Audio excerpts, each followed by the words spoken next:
Dunia masih dibagi dua sisi. Michelle dibantu oleh seorang rekan berhasil menyalakan listrik gedung. Bangunan ini diberi nama Shell. Cahaya dari Shell seolah memberi harapan baru sekaligus menuai pro dan kontra bagi orang-orang yang gagal hidup di lepas pantai atau biasa disebut offshore.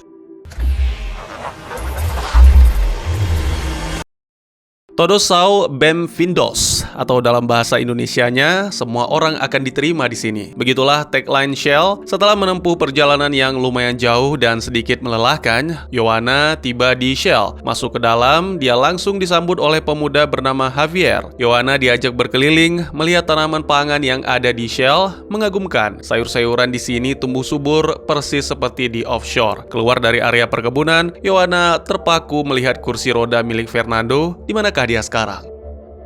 Kembali lagi ke area perkebunan, selain ada drone garden atau gardron yang mengurus tanaman, semua warga di sini juga turut berkontribusi. Dari kejauhan, Yohana melihat Marco. Sekarang pemuda itu sudah berubah jadi sangat rajin, lalu ada Rafael yang mabuk berat setelah menenggak minuman senang. Kasihan, habit pemuda itu sekarang berubah 180 derajat. Apa mungkin karena ditinggal Elisa? Sementara Yohana masih mengitari ruangan di Shell dan melihat alat-alat canggih yang ada di sini. Dari ruang monitor, Natalie menangkap frekuensi aneh yang coba menyerang Shell. Tak berselang lama, Shell dihantam badai pasir super dahsyat. Michelle yang melihat ombak pasir tersebut langsung perintahkan kepada semua warga untuk berlindung. Arthur, adik kandung Rafael, tahu sang kakak masih di luar, ia pun segera menyelamatkan.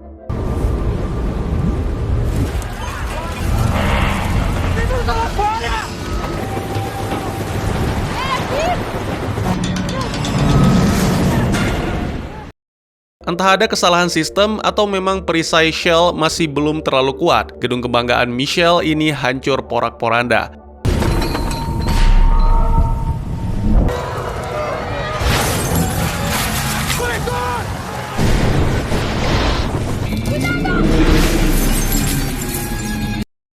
Stok makanan di sini juga ikut hancur dan air sebagai sumber kehidupan menjadi kotor. Sebagai pemimpin, Michelle membakar semangat para warga untuk membangun kembali Shell. Sebagai motivasi, ia menceritakan kisah tentang perjuangan Fernando, salah seorang yang ikut membangun Shell dari nol. Mengenaskan, ternyata Fernando sudah tewas dipukuli karena dicap sebagai pengkhianat. Kisah tersebut menjelaskan bahwa banyak pihak yang kontra dengan proyek pembangunan Shell karena dianggap sebagai pesaing offshore.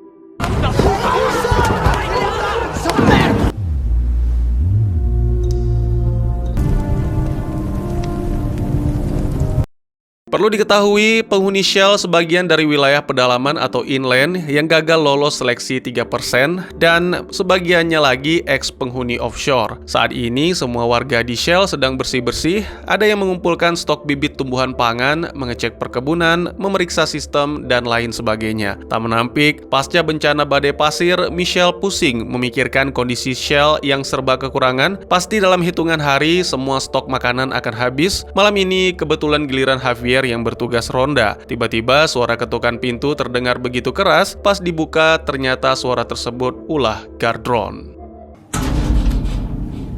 Oi, Ani, tetap.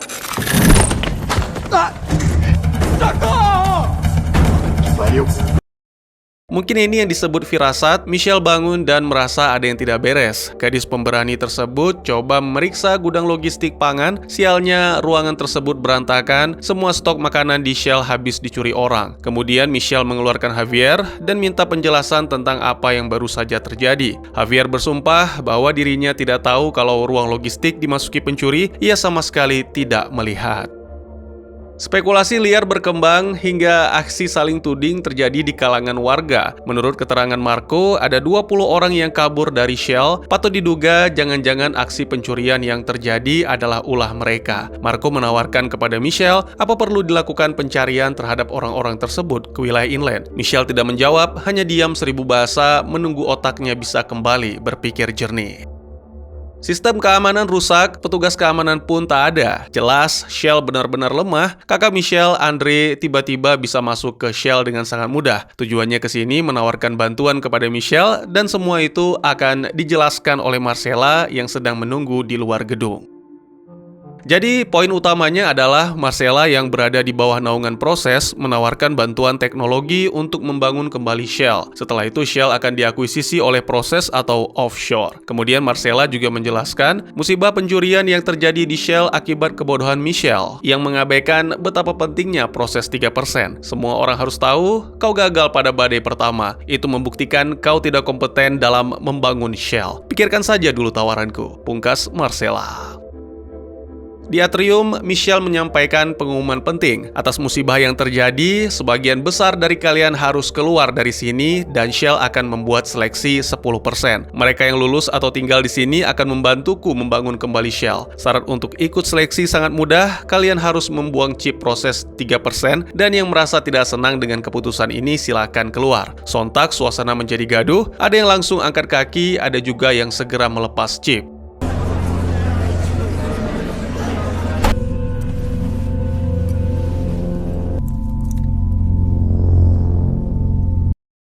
Satu tahun lalu, Natalie dan Joanna memperdebatkan tentang Shell. Sedikit berasumsi, rencananya Michelle ingin membangun Shell di inland. Akan tetapi idenya tersebut ditolak banyak pihak di sana. Dan satu hal yang perlu diketahui, tidak semua warga yang hidup di Shell adalah orang baik. Banyak juga di antara mereka yang berpura-pura baik, padahal sebenarnya mereka membenci Michelle beserta idenya membangun Shell. Sebagai contoh, Joanna, mungkin dia bukan orang yang tulus mendukung Michelle. Benar atau tidak, biarkan waktu yang menjawab.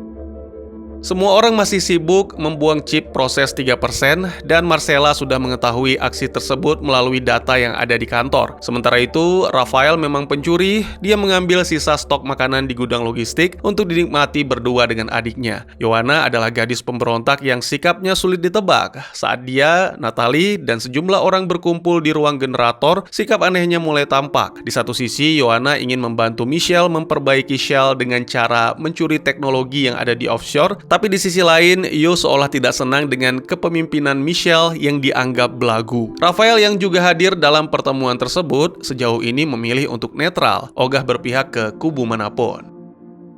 Di atrium Shell, Paulo datang membawa Simao dalam keadaan babak belur. Menurut keterangan, Simao dipukuli oleh keluarganya di inland karena tidak setuju dengan keputusan pindah ke Shell. Michelle yang mendengar berita tersebut mengizinkan Simao masuk dan dirawat di Shell sambilan proses 10% dilaksanakan. Tes pertama dimulai dan diikuti oleh semua warga termasuk Joanna, Marco, Rafael. Mereka diminta untuk bekerja sama agar bisa keluar dari ruangan. Kondisinya, Joanna diikat di kursi dengan mata dan telinga yang terbuka, sementara Rafael matanya tertutup tapi tubuhnya tidak diikat dan telinganya dibuka. Lalu ada Marco, tubuhnya tidak diikat tetapi mata dan telinganya ditutup rapat. Berkat kerjasama yang apik antara mereka bertiga, Marco, Raf, dan Joanna berhasil keluar dari ruangan ini. Overall, tes kali ini terbilang sangat mudah, lalu Michelle datang dan mengucapkan selamat. Parabéns, vocês passaram.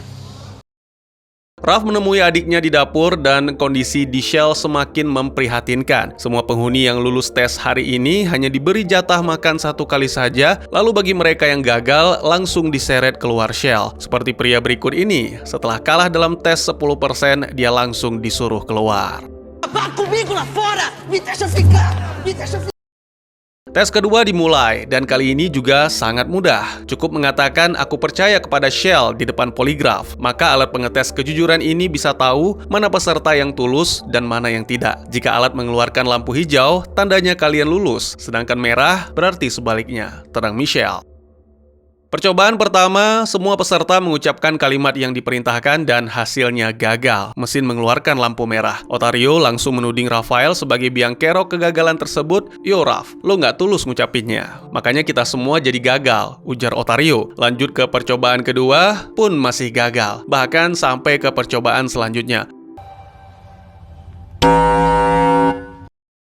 Otario lanjut menuding Joanna sebagai penyebab. Melihat situasi di kelompok ini kacau, Michelle mendatangi mereka dan mengatakan, sebenarnya di mesin hanya ada lampu merah. Tujuanku memberikan tes ini karena ingin melihat cara kalian mengatasi masalah. Michelle mengambil keputusan, Otario yang harus keluar dari sini.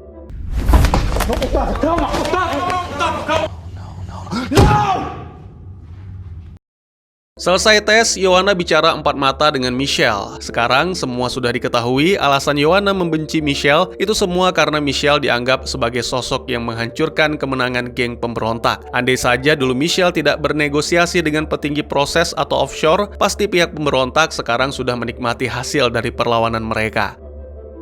Ottavio pergi ke ruang kerja Elisa dan mengambil pisau bedah. Lalu dia kembali ke ruangan tes, menangkap Michelle dan mengancamnya. Ioana lari keluar untuk mencari Elisa dan membawanya ke ruangan tes. Sedikit informasi, Elisa adalah mantan kekasih Rafael di offshore dan sekarang menjalin hubungan dengan Ottavio. Situasi ini nyaris teratasi. Ottavio mau menyerahkan pisau dan membebaskan Michelle berkat bujukan Elisa.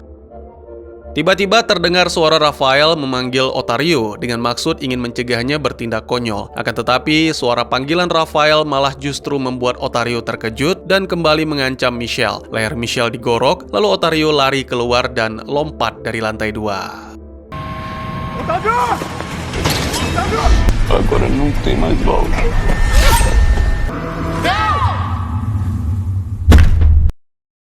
Michelle belum mati dan saat ini dia dirawat di ruang medis. Aksi Ioana patut diapresiasi sebab sebenci-bencinya ia terhadap Michelle, tetap saja dia tidak tega melihat temannya terluka. Kemudian, kalung liontin keong yang sempat diambil dari Michelle untuk mengeluarkan chip sekarang sudah dikembalikan. Kita pindah sejenak ke adegan masa lalu tentang Rafael dan Elisa yang pergi meninggalkan offshore. Suatu hari, kakak Rafael melaporkan bahwa chip miliknya dicuri oleh sang adik. Laporan tersebut langsung diterima dan Rafael ditetapkan sebagai tersangka. Melihat hal tersebut, Rafael mengajak Elisa untuk keluar dari gedung proses. Saat melarikan diri, seorang petugas memergoki Elisa. Untungnya Rafael sigap dan pasangan kekasih ini berhasil kabur.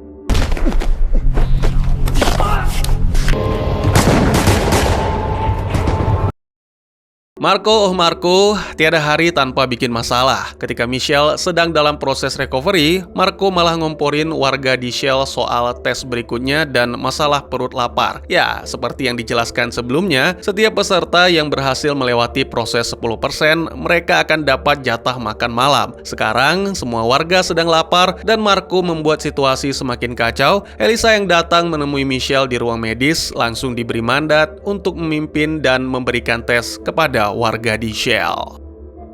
Semua warga diberi tes membaca 4 arah mata angin utama, timur, barat, selatan, dan utara tanpa melihat kompas. Tugas pertama adalah menebak di mana posisi utara. Dalam tes kali ini, Elisa memberi arahan langsung kepada Rafael dan Arthur. Ketika tes baru saja dimulai, Arthur mendadak sakit, seperti orang yang kena serangan jantung. Rafael sedikit panik, apalagi ia hanya diberi waktu 2 menit untuk menyelesaikan tugas ini. Tak lama kemudian, Arthur pun sembuh dan segera menyelesaikan tugas. Pas kain penutup kompas dibuka, jawabannya benar. Analisa Arthur tepat sekali dan mereka dinyatakan lulus. Baru beberapa langkah keluar dari ruang tes, Arthur langsung muntah. Sepertinya remaja ini terkena penyakit serius. Calma, respira, eu vou chamar ajuda. Semua warga telah menyelesaikan tes. Elisa pergi ke atrium Shell untuk mengeliminasi 2 peserta yang gagal dan dia mendapatkan perlawanan dari 2 orang tersebut sampai pada akhirnya Michelle muncul di sana. Ya, pimpinan Shell ini telah sembuh, lalu dia mengusir 2 peserta yang gagal. Elisa masuk ke kamar dan mengambil alat komunikasi milik Michelle. Dia melakukan kontak ke offshore, lalu mengutarakan keinginannya untuk keluar dari Shell dan kembali ke area lepas pantai. Andre yang menjawab panggilan tersebut mengatakan rasanya Marcella tidak mungkin mau menerima Elisa kembali karena sudah dicap sebagai pengkhianat kelas berat. Padahal sebagaimana diketahui dari kisah masa lalu Elise, perempuan yang berprofesi sebagai dokter ini tidak ada niat sama sekali untuk keluar dari offshore. Tindakan tersebut murni gara-gara Rafael yang mengajaknya kabur. Kembali lagi ke kisah masa lalu, setelah kabur dari offshore, Ralph pulang ke rumah. Rencananya, Arthur mau diajak pergi ke rumah setelah ditentang keras dan diusir oleh keluarganya. Singkat cerita, Arthur dan Ralph kembali bertemu dan mereka sepakat untuk pergi ke Shell. Di masa sekarang, Ralph mencari Arthur dan mendapati sang adik sedang terbaring lemah di kamar. Usut punya usut, ternyata sakit yang dialami Arthur karena dia memasukkan chip ke dalam lengannya hingga menyebabkan tetanus. Ralph pergi ke ruang medis untuk mengambil beberapa obat. Aksi tersebut dipergoki oleh Elisa. Ralph terpaksa berkata jujur dan meminta bantuan Elisa untuk menyembuhkan Arthur. Sebagai informasi, tujuan Arthur melakukan tindakan bodoh tersebut karena ingin pindah ke lepas pantai. Syarat utama agar bisa tinggal di lepas pantai adalah chip data diri.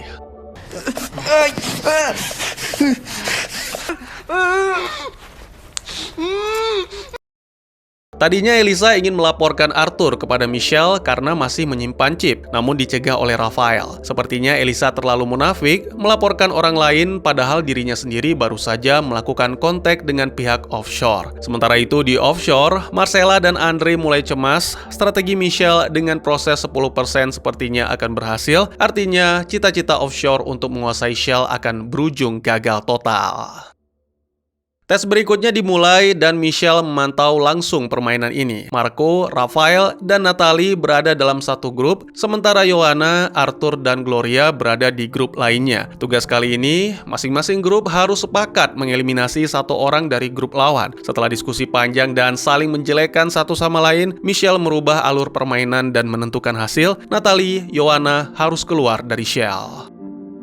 Kecewa itulah yang dirasakan orang-orang tatkala melangkah keluar dari Shell, termasuk Joanna. Perempuan eks-pemberontak itu menyampaikan kepada Michelle bahwa tindakan yang dilakukan barusan adalah sebuah kesalahan besar. Michelle terlalu brengsek karena berlindung di balik kata keadilan, sebab menurut Joanna, permainan barusan tidak fair, persis seperti rekayasa yang pernah dilakukan oleh Ezekiel. Tak lama setelah Joanna pergi, Ralph datang dan menanyakan kepada Michelle, apakah kau melihat Arthur? Dan jawaban Michelle sontak membuat Raphael kaget. Arthur disuruh keluar dari Shell karena kedapatan menyimpan chip sebagaimana laporan dari Elisa.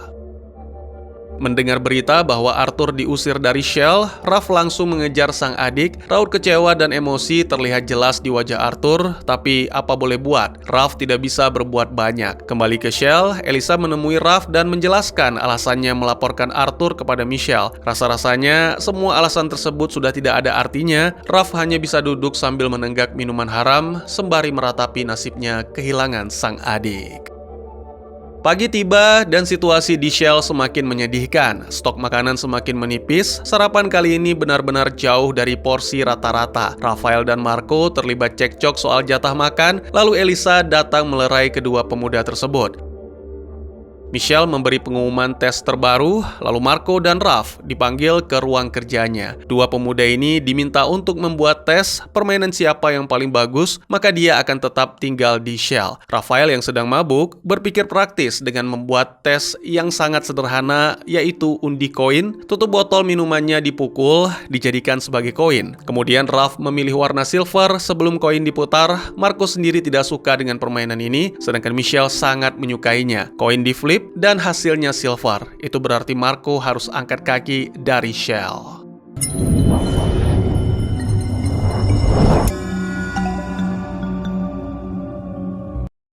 Warga lain juga menjalankan tes yang sama seperti Marco dan Raphael. Mereka diminta membuat sebuah permainan yang menarik dalam proses 10%. Semua orang yang tersisa dipanggil ke ruang kerja Michelle. 1 lawan 1, mereka akan diadu. Ada yang menangis, marah, dan kecewa karena gagal dalam tes ini. Lalu yang terakhir, Gloria versus Javier. Gloria terbilang cerdas dalam membuat sebuah permainan, namun tidak dengan Javier. Karena Javier sudah buntu memikirkan ide permainannya, dia menyarankan tes puzzle karya Fernando, dan Michelle pun setuju. Puzzle diambil dan tes dimulai. Terminei! Eu terminei primeiro, Glória. Foi o Xavier, foi ele que acabou primeiro. Isso! Sedikit selingan kisah pada masa lalu, masa di mana proses 3% offshore baru dimulai. Pasangan pendiri offshore, Vitor dan Lais, memiliki satu orang putri bernama Tania. Berhubung di offshore tidak boleh ada nepotisme dan memiliki keturunan, Tania diusir dari lepas pantai.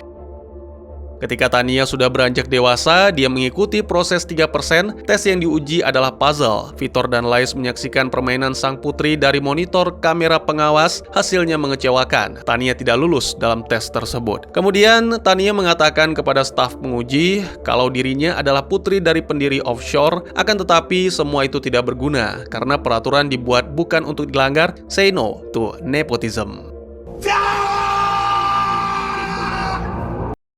Malam tiba dan Michelle menyampaikan pidato singkatnya. Jangan pernah berpikir bahwa tes yang baru saja kalian lewati tidak adil. Berada di tempat ini bukanlah hak istimewa. Keistimewaan yang sebenarnya terletak pada kontribusi kalian untuk membangun kembali Shell sampai bisa ditempati oleh semua orang seperti dulu. Di antara semua warga, hanya Javier yang setuju dengan pernyataan Michelle tersebut. Tania menyiapkan diri untuk angkat kaki dari gedung proses. Rantai ikat rambut pemberian ayah dan ibu Tania sewaktu dirinya masih kecil dibuang begitu saja di ruang ganti. Sebagai informasi penting, jika Victor dan Lace adalah founder offshore, maka Tania adalah pendiri pertama dari gerakan pemberontak. Setelah mengetahui sebuah fakta penting dari Yoanna soal tawaran kerjasama offshore kepada Michelle, Gloria menemui petugas dan minta agar dipertemukan dengan Marcella. Kemudian mereka pun bertemu dan melakukan deal-dealan. Gloria meminta kepada Marcella agar mau membawanya ke offshore. Permintaan tersebut sangat mudah, tapi Marcella punya satu syarat. Kau dulu pernah menginvasi gedung proses, bukan? Sekarang lakukan hal yang sama untukku terhadap Shell. Baru setelah itu kau boleh kembali ke offshore, kata Marcella. Tawaran tersebut pun langsung disetujui oleh Gloria. Setelah pertemuan selesai, Gloria segera menghubungi semua orang tereliminasi dari Shell guna melaksanakan aksi propagandanya. Setahun yang lalu, Marco pulang ke rumah megah milik ibunya dengan membawa satu putra berusia 3 tahun bernama Mauricio. Tidak diketahui siapa ibu bocah tersebut. Ada yang menyebut sang ibu sedang mengikuti proses, maka dari itu Marco merawat Mauricio. Kini, rumah milik Marcella sudah tidak lagi menjadi tempat tinggal Marco karena baru dijual kepada penghuni baru. Singkat cerita, Marco memutuskan pergi ke Shell dan hidup di sana. Di masa sekarang, pasca dirinya ditendang dari Shell, Marco hidup seperti tunawisma. Lalu Gloria datang menemuinya, mengajak berpartisipasi dalam pemberontakan yang akan segera dilakukan. Tawaran tersebut tidak bisa dijawab sekarang, mengingat Michelle dulu pernah menolongnya di saat diri sedang kesusahan. Kabar bahagia terdengar di Shell, sistem yang sebelumnya rusak kini kembali berfungsi normal berkat kerjasama dua teknisi dadakan, Michelle dan Rafael. Kabar bahagia ini langsung disiarkan oleh Javier kepada semua penghuni Shell melalui alat pengeras suara. Di inland, Gloria mulai menyiarkan orasi propagandanya kepada semua orang yang tereliminasi dari Shell. Hasilnya pun luar biasa. Gloria berhasil mengumpulkan banyak orang. Marcella dan Andre ikut senang mengetahui hal tersebut. Eu lhe dou de graça, cansa, dá provar a se queimar. Vou pra rua e bebo até. Menangkap sinyal pergerakan demonstran menuju Shell, Raf dan kawan-kawan bersiap menahan pintu utama. Tak lama berselang, Gloria sampai di depan pintu Shell dan meneriakkan kekecewaannya terhadap Michelle. Intinya, Gloria dan warga tidak suka dengan keputusan Michelle yang menolak tawaran kerjasama dari offshore dan memilih untuk melakukan proses 10% hingga menyebabkan sebagian besar warga keluar dari Shell. Terlepas dari semua itu, aksi ini bukanlah sebuah perundingan, melainkan penyerangan.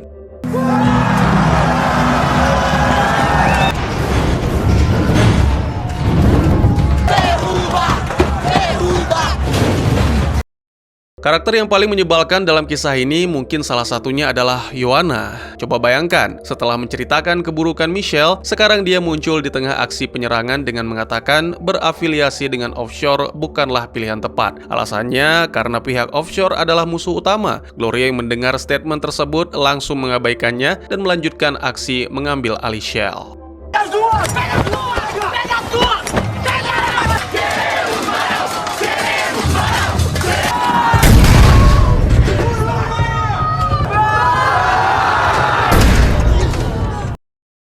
Situasi di Shell semakin kacau hingga membuat Michelle terpaksa mengambil sikap tegas dengan cara mengaktifkan sistem keamanan. Rafael melarangnya karena tindakan tersebut sangat berbahaya, apalagi para pemberontak tidak membawa senjata. Rasanya kurang tepat jika Michelle melukai orang-orang tersebut. Tiba-tiba Marco muncul di depan Shell dan kemunculannya tersebut membuat semua orang di sana menjadi bersemangat. Marco mulai menyerang, begitu pula sebaliknya. Alhasil,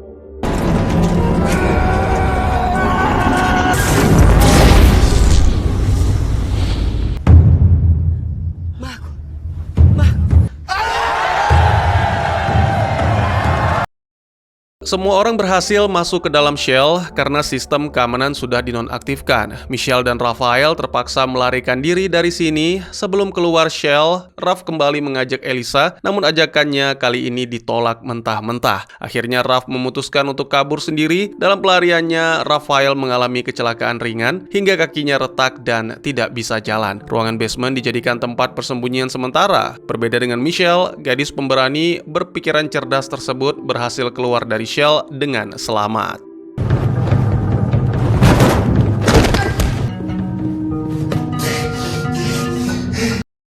Ioana dan Natalie berjalan tanpa tujuan di hamparan gurun pasir nan luas. Akhirnya mereka menemukan sebuah mobil tua dan rencananya akan dijadikan tempat tinggal sementara. Tak lama kemudian, terdapat perbedaan visi dan misi antara kedua gadis ini soal offshore dan Shell. Akhirnya Natalie pun pergi meninggalkan Ioana.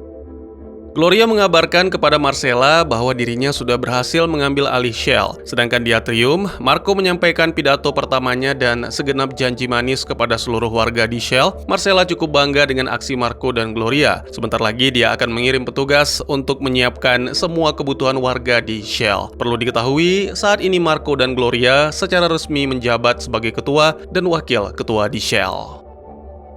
Rafael berjalan tertatih mengistirahatkan dirinya di ruang bawah tanah. Elisa berhasil menemukan keberadaan Raf, kemudian memeriksa kondisi lukanya. Setelah itu, Elisa cepat-cepat ke ruang medis untuk mengambil beberapa alat agar bisa menyembuhkan kaki Rafael. Tiba-tiba Marco memanggil Elisa, meminta agar luka di tubuhnya segera diobati. Begitu semuanya selesai, Marco malah mengajak Elisa bekerja sama untuk menangkap Rafael dan Michelle. Sebagai imbalannya, Elisa akan segera dibawa ke offshore.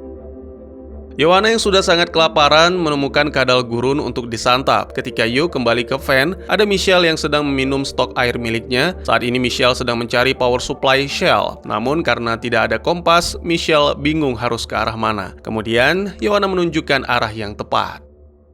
Keadaan di Shell tidak seindah yang dibayangkan, sama seperti di inland. Semua warga di sini sekarang kelaparan. Kondisi tersebut memaksa mereka untuk masuk ke ruang logistik, akan tetapi dihadang oleh Marco dan Gloria. Percuma kalian masuk ke dalam, karena sudah tidak ada apa-apa. Ruangan ini akan dijadikan penjara, sabar sedikit. Sebentar lagi pasukan offshore akan membawa bekal makanan ke sini, dan kita semua akan berpesta, kata Marco.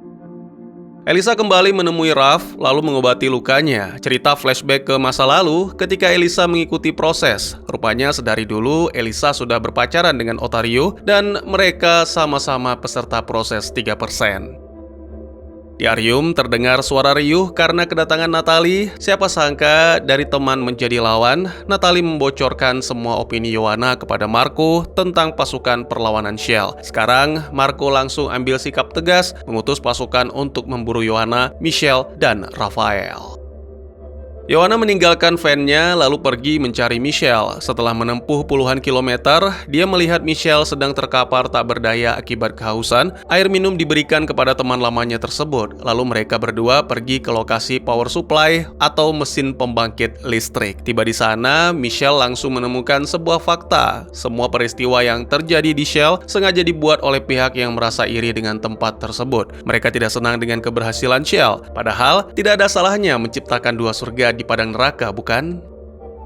Sekarang tujuan Michelle dan Ioana adalah mencuri komponen penting yang ada di dalam Shell. Mereka memantau situasi di depan pintu utama Shell dan melihat banyak sekali penjaga. Michelle menghubungi Rafael, meminta agar palka ruang bawah tanah dibuka. Berhubung Rafael tidak bisa jalan, dia meminta bantuan kepada Elisa untuk membuka palka. Namun ketika Elisa hendak menjalankan permintaan Rafael tersebut, dirinya sedikit terhambat karena Marco dan Gloria memanggilnya ke ruang kerja karena Andre ingin bicara via telepon. telepon. Tidak ada pembahasan lain selain kerjasama. Mendengar permintaan Andre tersebut, Elisa kembali terlempar ke dalam kenangan masa lalu. Dulu Andre sempat mengajaknya kerjasama untuk menyingkirkan Otario dengan cara membuat hatinya hancur. Otario marah besar dan langsung menghajar Andre.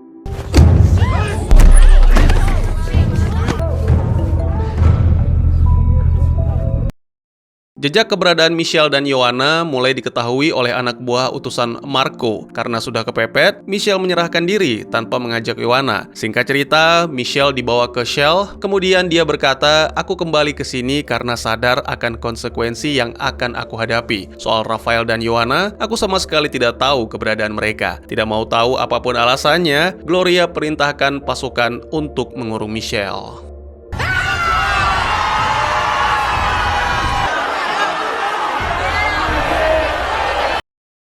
Anak buah Marco kembali mencari Yoanna ke lokasi sebelumnya, tempat mereka menemukan Michelle. Beruntung, kali ini palka sudah dibuka oleh Elisa dan Yoanna langsung masuk ke dalam ruang bawah tanah. Rafael yang sudah menunggu sedari tadi merasa khawatir mengapa pergerakan Elisa sangat lama. Kemudian Elisa menjelaskan alasannya. Michelle dibawa keluar dari ruang tahanan karena akan segera diadili. Sementara itu, Mauricio dan pelayan setia Marco saat ini sudah dibawa ke Shell. Kemudian Marco perintahkan anak buahnya untuk mengawasi gerak-gerik Elisa. Michelle digiring ke tempat sidang. Elisa terus dibuntuti oleh anak buah Marco hingga dia menghilang lewat pintu rahasia di lab.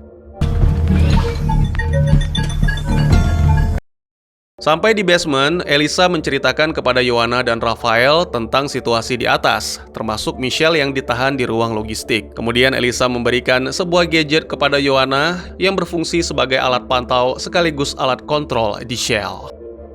Michelle didudukkan lalu ditanyai sejumlah pertanyaan oleh Gloria. Salah satu dan yang paling utama adalah mengapa Michelle menolak tawaran kerjasama dari Marcella. "Aku menolak karena tidak mau Shell diakuisisi oleh offshore. Aku membangun ini susah payah dan tidak mungkin aku melepaskannya ke tangan orang lain," jelas Michelle. Ditambah lagi, dan sebagaimana diketahui, image offshore sangatlah buruk, bahkan tidak sedikit yang menganggap Marcella CS adalah penjahat. Penjelasan tersebut tidak dianggap sama sekali oleh Gloria dan dia tetap saja melabeli Michelle sebagai penjahat yang egois.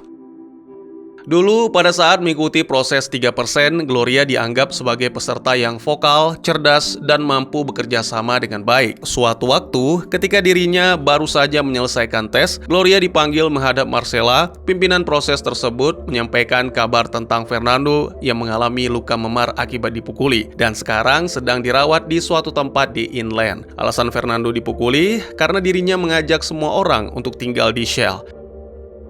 Meski tidak disampaikan secara gamblang, tujuan dan maksud Marcella menyampaikan kisah ini adalah agar Gloria mau diajak kerjasama untuk memata-matai kegiatan di Shell. Hanya saja pada masa itu, Gloria masih terlalu polos untuk mencerna ucapan Marcella tersebut. Singkat cerita, Gloria pergi meninggalkan proses, padahal tersisa satu tes lagi untuk dia bisa lolos dan tinggal di offshore. Gloria pergi karena ingin menemui Fernando.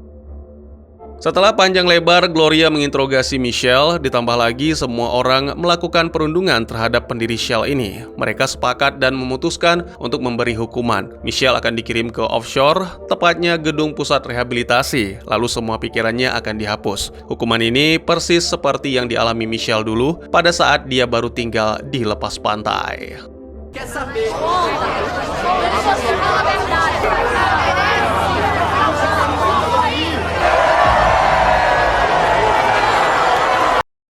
Elisa berada di area atas. Jejak di sandalnya berhasil diketahui oleh Arthur. Lalu tak berselang lama, Javier yang kebetulan hendak memeriksa ruangan bawah disekap oleh Yoanna. Javier diinterogasi habis-habisan soal kejadian di ruang logistik beberapa minggu yang lalu, di mana semua makanan ludes dicuri. Awalnya Javier bersumpah tidak tahu siapa pelakunya, lalu muncul ingatan dalam pikirannya, apa jangan-jangan Gerdron lah biang kerok dari semua masalah ini? Atau paling tidak, Gerdron berhasil merekam siapa pelaku pencurian bahan pangan tersebut dan yang merusak sistem keamanan di Shell.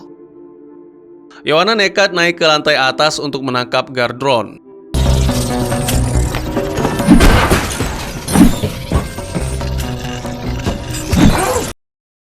Aksi Yohana barusan nyaris saja diketahui oleh Gloria karena suara berisik yang ditimbulkan saat menangkap Gardron. Beruntung, ternyata ada penghuni lain yang memang sengaja melewati lorong interior untuk menemui Gloria karena mau mengucapkan rasa terima kasih atas semua yang telah dilakukannya.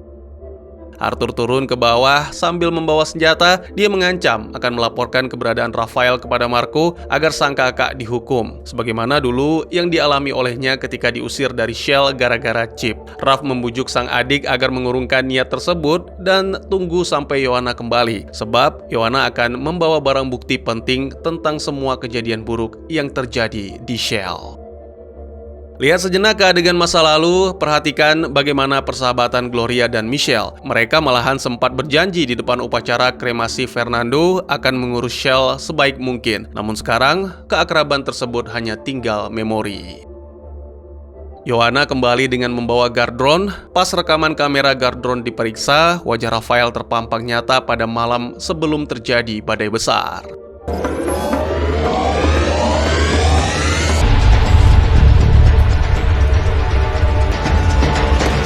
Que porra é essa, Rafael? Rafael berdalih bahwa selama ini dirinya dikendalikan oleh Marcella lewat chip yang tertanam pada tubuhnya. Sepertinya pengakuan Rafael tersebut benar adanya. Tiba-tiba Rafael berdiri lalu jatuh pingsan dan semua isi kenangannya terungkap. Mulai dari Rafael yang diprogram oleh Marcella hingga penyesalan ketika menghabisi nyawa Ivana yang terus menghantuinya. Bahkan hebatnya lagi, aksi Rafael melarikan diri dari offshore ternyata sudah diatur sedemikian rupa oleh Marcella. Rafael! Thiago. Temos causa. Não! Serra. Vá até o coletor. Marcella, Andre, dan pasukan offshore tiba di Shell dengan membawa satu peti makanan. Kedatangan mereka disambut baik oleh semua penghuni Shell. Sementara itu, Rafael mulai siuman dan Yohana percaya dengan semua ceritanya. Tugas mereka sekarang adalah menunjukkan bukti kepada Gloria atau Marco tentang kebusukan Marcella. Entah nekat atau konyol, Yo dan Raf menyerahkan diri kepada petugas, lalu minta dipertemukan dengan Marco dan Gloria. Mereka menceritakan semua fakta yang terjadi, sekaligus memberikan barang bukti. Dan hasilnya, Marco dan Gloria tidak lantas percaya, mereka malah justru membawa Yo dan Raf ke ruang tahanan. Anak buah Marco yang melihat kaki Raf diperban dengan sangat rapi, langsung menebak, pasti ini hasil karya Elisa. Tanpa pikir panjang, pria bertubuh gemuk tersebut segera mendatangi Elisa.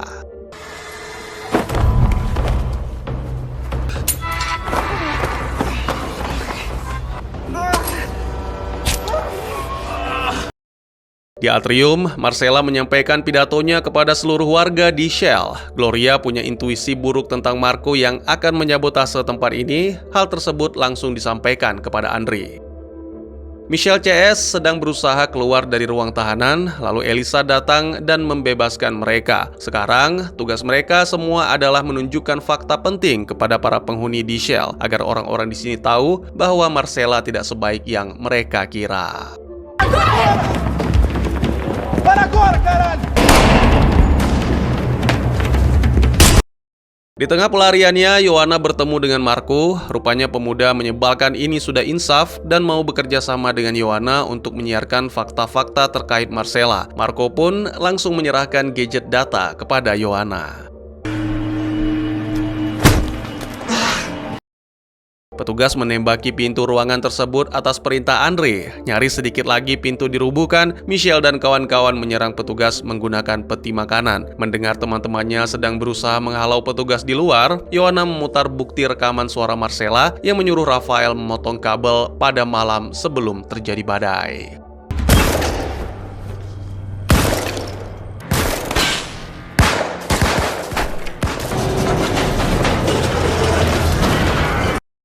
Suasana di Shell langsung berubah. Para penghuni yang tadinya cinta kepada Marcella sekarang langsung jadi benci. Gloria coba menenangkan warga di Shell, namun ucapannya sudah tidak lagi didengarkan. Perut kita sekarang sudah kenyang, ayo kita habisi mereka, teriak salah seorang warga.